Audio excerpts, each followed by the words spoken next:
Welcome to Your Best Life podcast, where we help you discover your calling so you can live with purpose and clarity. We're Pete and Julie Morrill, your guides, mentors, and lifelong adventurers, and we're here to help you find your true north.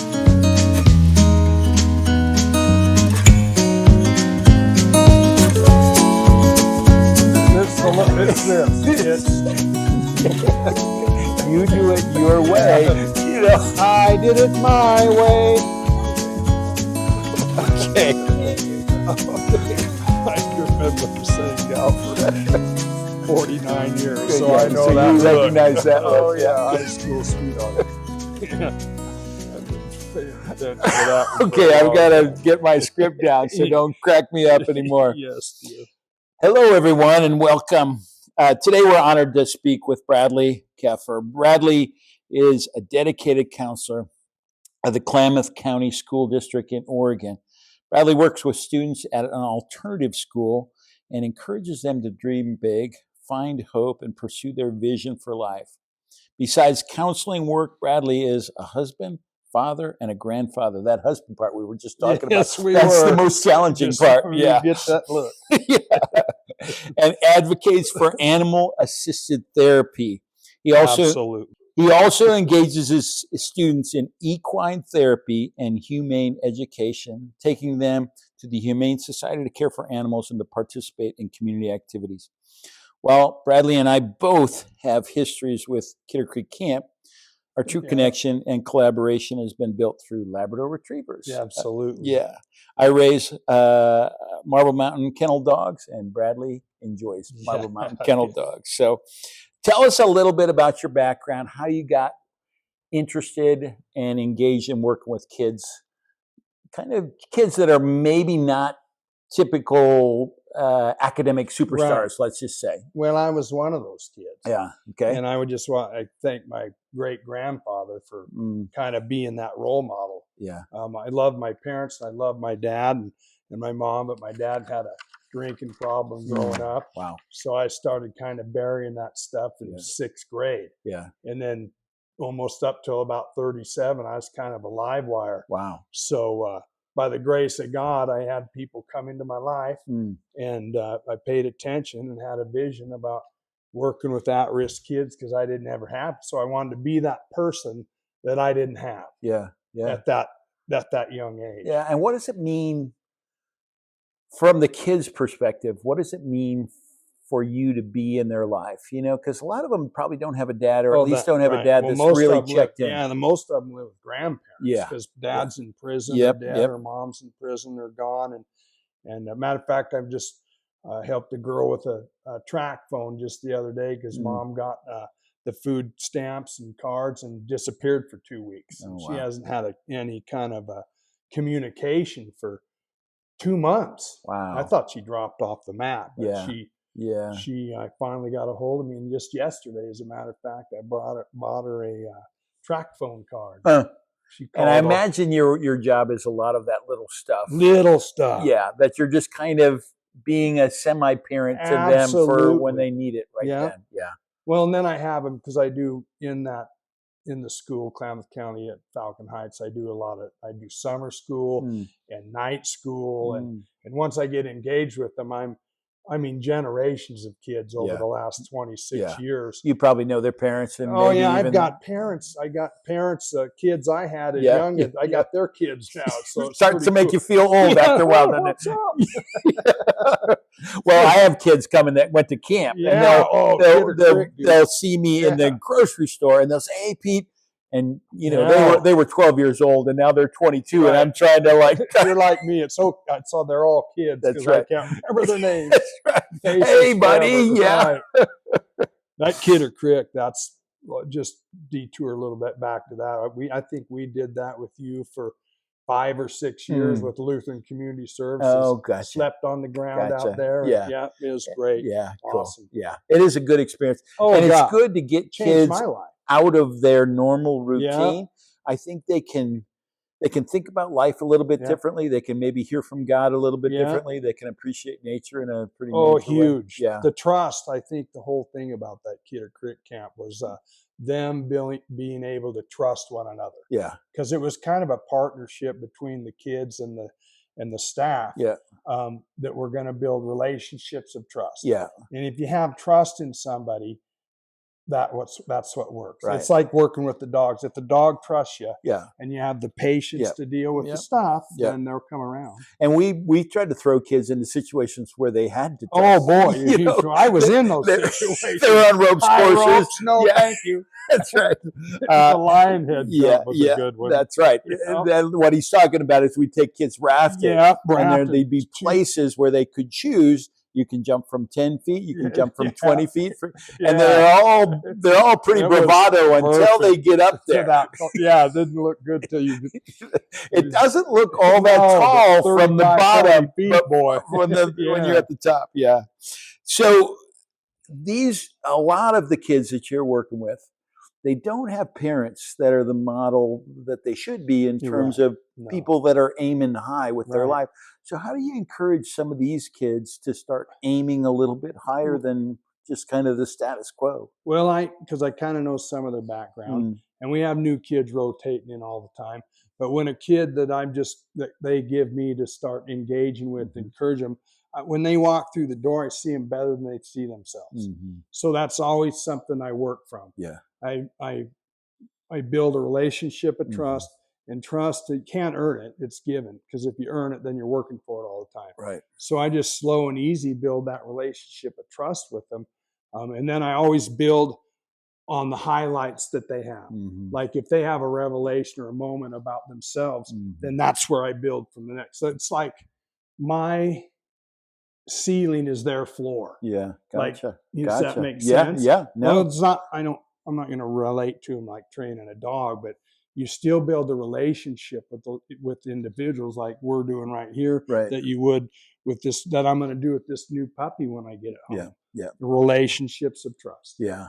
And some of these kids have never felt respect. Oh no. From an adult, maybe. No, they've always had somebody look down at them. And then if there's somebody that will respect them, to help them think through, hey, I'm trying to help you. Now you need to help me help you. Well, and they challenge that, boy. I'm telling you, it's that. At first, I imagine you get a lot of it challenged. Yeah, there's some kids that they challenge it, never said a word, introduce them, because I kind of have this thing. Hey, welcome to Falcon Heights. Come on in. This is what we're doing. Anything we can do to help, anything I can help. And some of them don't say a word. Yeah. And then this is an incident that just happened. This kid once a year ago came in, didn't say one word, got up, walked away, disappeared for a year, came back this 2 months ago. Now he's in my room every day.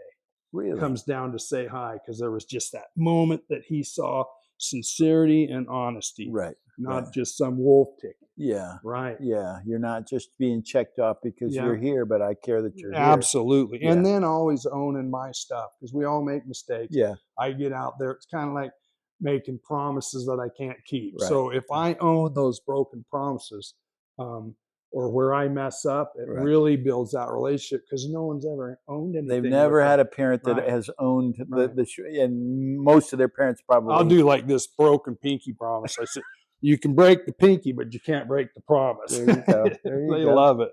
Yeah. Interesting.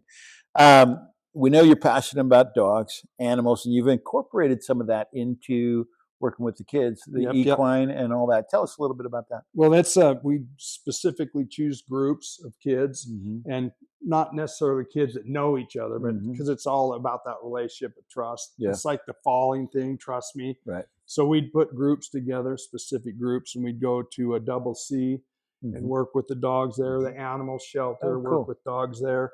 And then their personal horse owners that they're around the valley there that let us come out and groom. And picket feet and clean stalls.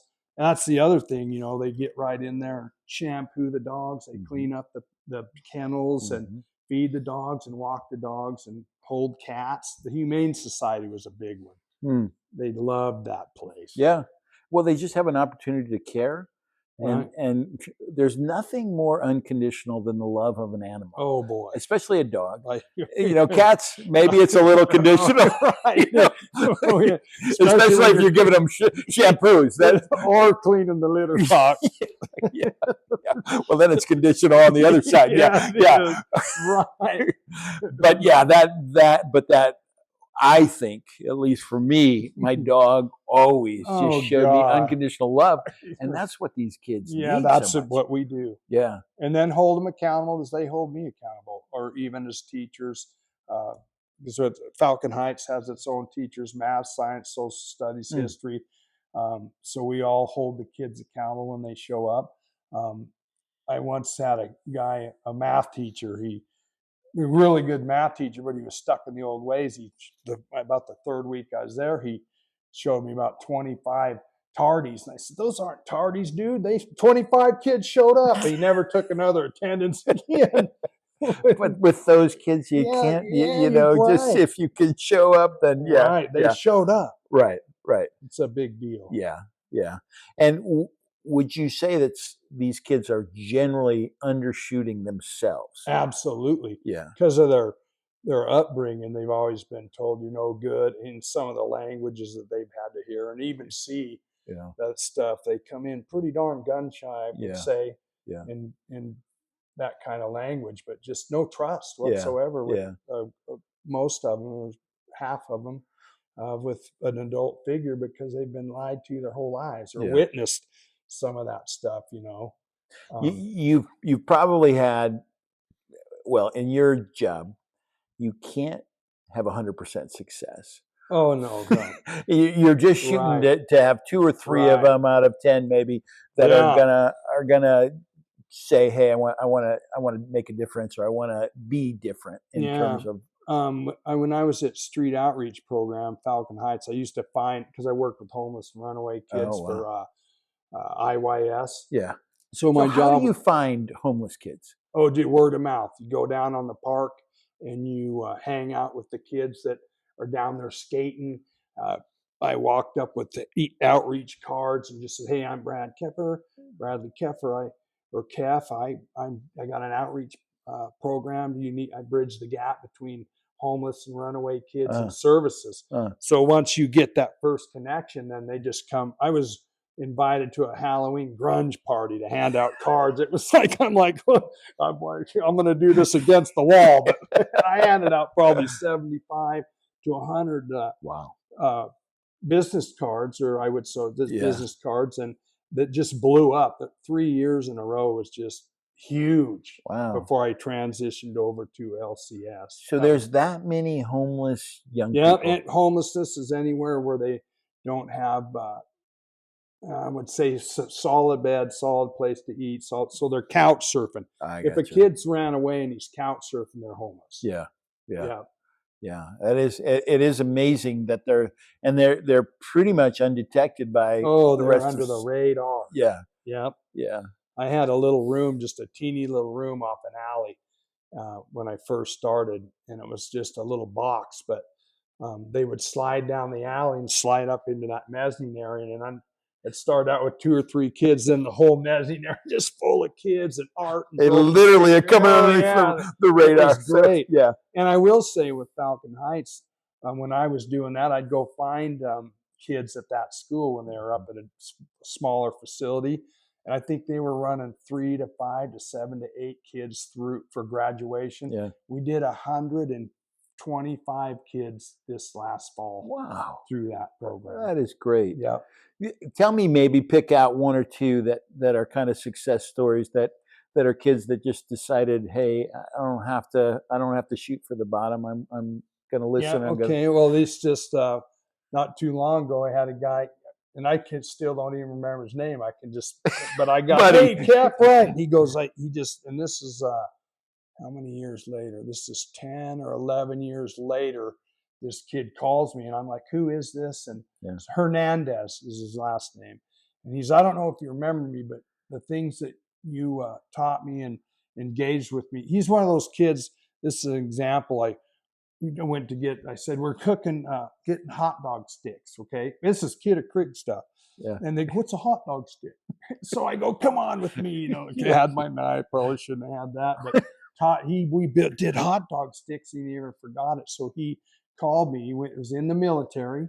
He said he wanted to thank me so much for just the time I spent with him. Yeah. And another gal, a little native gal, loved her to life. And she's just another success story that went through the program and is now in the Air Force. Oh, wow. Cool. Yeah. Getting things caught up. And there's a shift that takes place when they believe in themselves. Yeah. So always, I'll go back to this, seeing them better than they see themselves. Yeah. Yeah. Like this pup, picking that pup out. I watched over and over and over these pups. Yeah. And I watched their characters. I watched their dispositions, their personalities. And that's the decision that I based that choice on, because I could see the potential. Right. So if we see the potential in us and individuals, and then we build on that, then you have success. Yeah. And many people have parents that are showing them that potential all the time. But most of these kids don't have that. No. Yeah. Well, I dropped that gal off that phone, and we just talked about Right. that track phone. Her mom's hasn't seen her. She, like I said, took the food stamps, disappeared for a few weeks, and she's living in an upstairs apartment with her boyfriend. Yeah. Wow. So that's kind of homelessness even in itself. Yeah. But and she has shelter and stuff. But that's kind of, a lot of these kids live that way. Wow. They're in corrections and in trouble. And I'm gonna put you on the spot here. You got a parent, they're freaking out because their kid hasn't shown up. They know they basically ran away. They're living with people that they don't know. Well, how do you advise a parent? What should they be doing? Well, the first thing we do is we help them find that individual, and then we have kind of a group meeting with that. But I always kind of, like I just told you, what I do is about encouragement. You know, come on, dude, just because I get to know some of these parents too, so I have the opportunity, and some of them I had way back in the day, or were relationships. Yeah. And so we just have like groups or one-on-ones like we're having about how can we do it differently, and let's look at the success, not the failure. Yeah. Because they, like, an F to them is, I said, it's just a grade. It doesn't define who you are. Right. Because some of these teachers or parents are kind of tough that way because they weren't successful in school. So now they've got this burden over these kids' head. It's kind of like the tardy slip. You're going to be the kid that I wasn't. Right. Yeah. A lot of pressure. Yeah. So I just be myself kind of with them, with the kids, and just let them know, hey, it doesn't have to be so stringent. Just back off a little. Yeah. Well, True North, what the podcast and the program that we're dealing with is helping people find their calling. You've got a definite calling. Absolutely. How did you find it? Well, I tell you, I just surrendered. With 22 years of drug and alcohol abuse, I cried out, God, please, somebody help me. And the love of God hit me so hard. I got hit the ground, stood up, instantly delivered from 22 years of drug and alcohol abuse. Wow. And then I had a vision of kids follow me into this school, like backpacks full of kids. And wow. And so I chased that vision. That was your calling. That was the vision. calling. Yeah. So I looked for every door I could that would open for me. Yeah. A matter of fact, how it started was I went into corrections. I shared a testimony. I was working with a 911 enhancement program. And just for those who don't know what a testimony is, it's just kind of how God worked in your life, right? It's your story, right? Yeah. Man of faith. Now, I always kind of knew, but it's real. This didn't all it's a real deal. Man. Yeah. But anyway, I was doing a 911 enhancement program, emergency response for physical address. We were driving number stakes in the ground.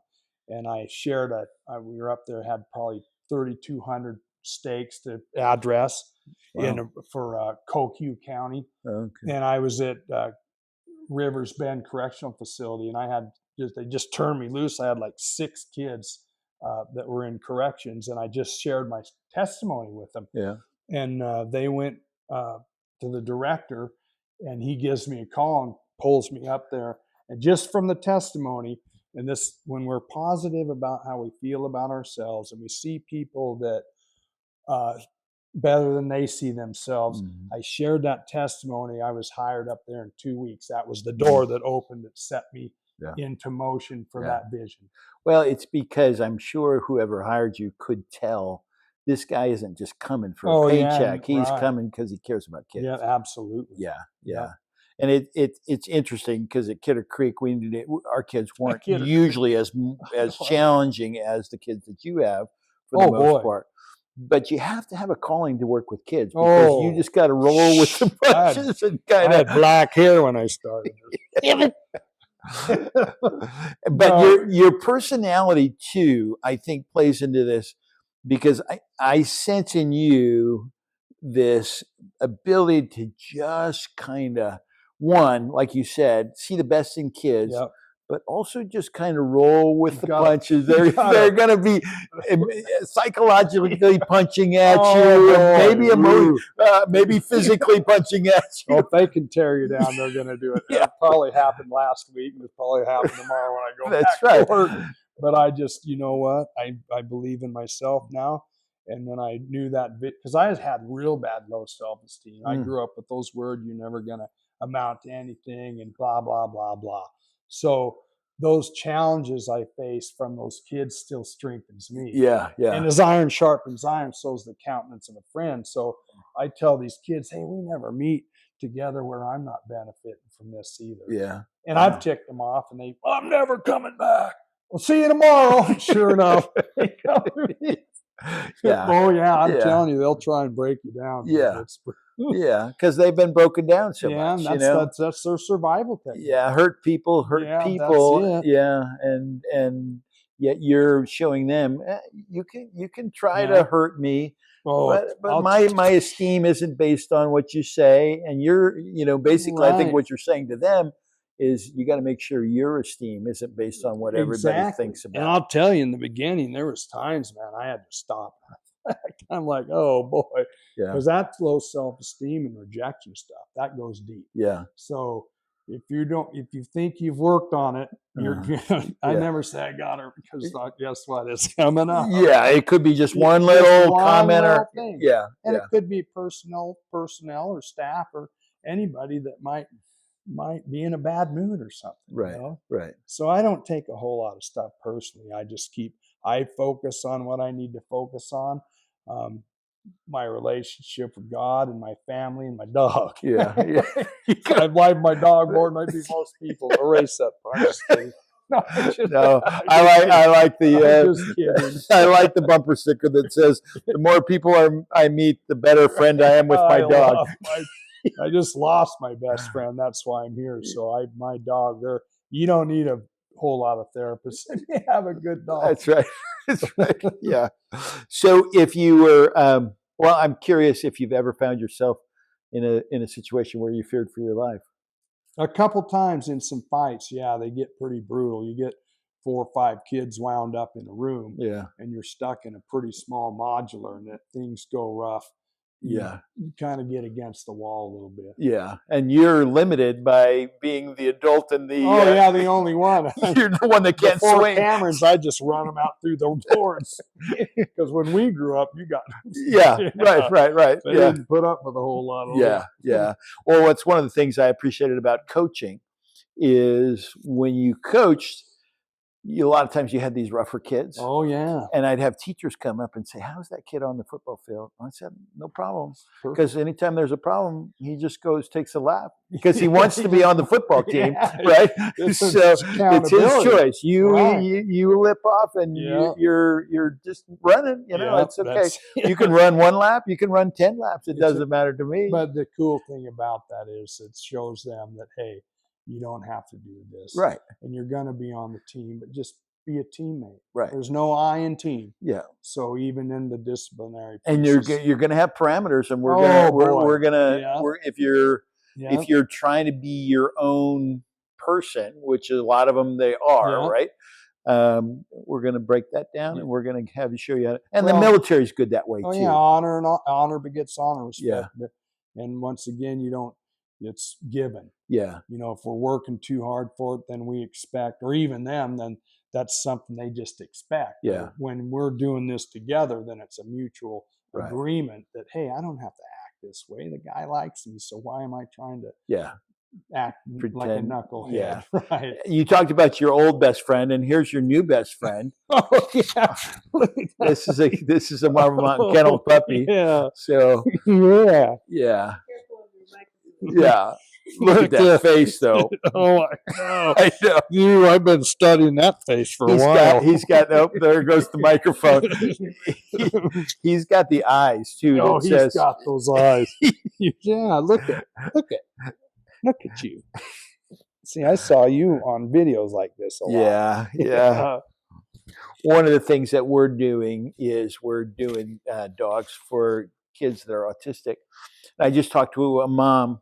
She's got a 14-year-old kid, and she says he's highly verbal because some of these autism kids are quite intelligent, but they're intelligent in these two areas, But she says he just doesn't. You get it? He doesn't have a friend, and that's what's fun about giving them a dog. Oh boy! Because all of a sudden he'll have a friend. Plus, if he takes that dog to school, I'm almost sure he's going to have more friends because all of a sudden, and he can be the authority on the dog, and that dog gives him a bridge to, absolutely. That's where when he's got all his stuff done, he's going straight to my little counselor room. That's great. Absolutely. Because it just makes kids eat. They just relax. Just breaks the ice. Right. Yeah, they don't have to be all tensed up. Mellow out. Learn from and if you just want to pet the dog for 5 minutes before we even talk, that's fine. Perfect. Yeah. We have sold a number of dogs to people that are in the classroom or are counselors or are therapists, and they all testify to the fact that it just helps the kids just become, in some ways, focused not on the tension of the moment, but just on the love of the dog. Just right. Exactly. Yeah. Well, that's an experience they'll never forget. Right. Whether they ever have a dog or not, which most of them will, but that's like this first time experience. I'll never forget this experience. And this dog and I are. How can you forget that face either? What a damn. But what's cool to us is we're putting this dog not just to be a good friend to you, but he's really going to be kind of a soothing friend to a lot of these kids. They just need a friend. They need a friend. Yeah. That's it. And unconditional love, That's it. Even better than your love. These dogs will love them just no matter what. Yeah, they aren't looking. How many times have you gotten mad at your dog and done something that you're sad about, and then the dog comes up and licks you? Brutal. I was telling my friend the other day, "Oh, you're getting another pup." I go, "Yeah," and he goes, "Are you ready for this?" I said, "Yeah, because I got things in me that need worked on." So there you go. Yeah. Well, last thing, Brad, I just would love you to just kind of talk about why you care for these kids so much. Well, better get some Kleenex. I'm going to try and do it. Well, because I looked into their eyes. Yeah. So it's pretty tough when they come in hurt, and broken. Yeah. They just want eye-to-eye contact. Yeah. When we're working with these silly fellas, it's eye to eye all the time. And if I see a glimmer, a spark, or hope in their eyes, it makes it all worth it. Yeah. And then when they come back around after that kind of connection and tell you what that meant to them, like there's a lot of kids that they I guess part of the legacy. You need a break. Let me take a minute. I'll be right back. I think your dog might be a little bit better looking than my dog. I know you because I had my eye on that blue collar, Pete first pick blue collar. Oh God! I go dark. Oh, I knew you were gonna pick that dog. But anyway, it's then none of the kids leave now without saying, "I love you, Brad." Wow. And I say the same thing. Wow. Matter of fact, and for some of them, maybe the first time they've ever said it and the first time they've ever heard it. Absolutely. Wow. So they powerful. come in pretty rough, and every time they leave, I go, "Hey, dude, I love you, man." Yeah. And 2 or 3 times into that, there's not a kid now that doesn't leave that room, and there's a lot of them that doesn't say, "I love you." Yeah. or hang up the phone. I love you. Yeah. Because they just never experienced that, Yeah. I guess, sincere connection of honest, true love. Right. That just say, I see you for who you are, who you can be, and I love that about you. Oh. My ceiling is your floor, and we're going to do this together. Yeah. One of the things that we challenge people with is once they've found their calling, it ends up being a selfless gift. Yeah, go after it. And that's what you're doing, is you're making selfless deposits into these kids' lives in a way that really makes a difference. And to tell a kid that you love them, and for some of these kids, it's probably the first time they've ever heard it where it was really genuine. Absolutely. And that's got to make a powerful difference in their lives. Did you have to go potty? Did you? Well, I appreciate your time. I appreciate you, one, giving our puppy a nice home, and two, coming and sharing a little bit about your story. It's an honor. I can't even, it's what an honor. That's great. It's awesome. All right, pal. Man, that is a beautiful dog. Oh yeah, they're all just chunks. I think he's like 8 on the scale. Was he? Yeah. Okay. You were like 7, I was 8. Yeah. You got me for the rest. Oh, good business. I really appreciate it. That's a fun puppy. Yeah. Oh yeah. It's I know it's perfect. Well, I love the fact that, I mean, his calling is we say your calling comes from your story, your personality, your skills and abilities, and then your heart passion, and all of those things are true in your case. And it's just super obvious when you talk about the kids you're working with. So Is that what you want? Puppies and kids always want to be where they're not. So you want to be where you're not.